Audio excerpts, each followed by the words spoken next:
तो सब ड्रामे के आने वाले एक साथ में अब आप लोग देखेंगे कि अब आयला की शादी एक बार फिर से टूट जाएगी, क्योंकि फिर ऐन मौके पर आयला की शादी करने से लड़का इनकार कर देगा और तब ओन की दिली मुराद पूरी हो जाएगी। बिल्कुल स्टोरी खुशनसीबी ड्रामे वाली, जिस तरह से ज़बरदस्ती उस ड्रामे में शादी करवाई गई थी, इसी ड्रामे में भी ओन और आयला की शादी हो जाएगी और शादी के बाद आयला बहुत नखरे दिखाएगी उनको, लेकिन जैसे जैसे उसकी मोहब्बत देखेगी, उसका मुखलिसपन देखेगी, तो वो फिर एक ना एक दिन ओन को एक्सेप्ट करने के लिए तैयार हो जाएगी। लेकिन बुरे दिन तो अब आरफा के शुरू हो चुके हैं। आरफा ने आयला को इतनी बड़ी सजा दी जो गुनाह उसने किया भी नहीं था, उसकी गुनाह तो उसके अपने ही बेटे का था।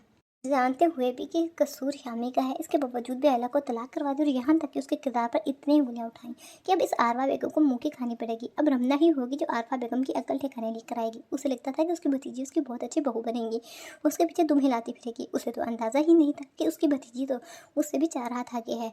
उसने तो 2 जमातें पढ़कर अपना रौब जमाया था, अब रमला ने भी तो 4 जमातें पढ़ी हैं, वो भी तो अपना रौब जमाएगी। अब इस रमला अने दिन में तारे दिखाने ही सारफा को, शामी को और उसके बाप को, तब जाकर इनको एहसास होगा और तब जाकर शामी अपनी गलती एक्सेप्ट करेगा कि उसने गलती की थी, गुनाह किया था, वो बच्चा उसी का था और उसने आयला को छोड़कर अपनी ज़िंदगी की सबसे बड़ी गलती की है। जब तक शामी एक मर्द बनेगा, उसके मुंह में ज़ुबान आएगी, अपने माँ के सामने बोलने के काबिल होगा, तब तक बहुत देर हो चुकी होगी, क्योंकि तब तक ओम आयला की मोहब्बत, आयला का दिल और आयला की ज़िंदगी सब कुछ जी चुका होगा और आयला फिर सिर्फ ओम से मोहब्बत करेगी और शामी के तो मुँह पर थप्पड़ दे मारेगी।